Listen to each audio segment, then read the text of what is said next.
apakah kesan roti Gardenia Quick Bites berperisa coklat kepada tahap glukos dalam darah saya.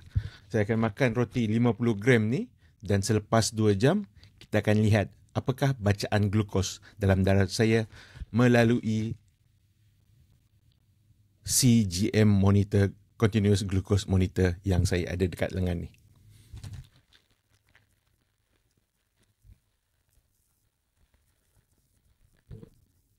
Dua jam telah berlalu setelah saya makan satu Quick Bites Gardenia 50 gram roti berperisa coklat, dan bacaan glukos saya yang tertinggi kalau tengok daripada chart ni ialah dalam 7.6 millimol per liter.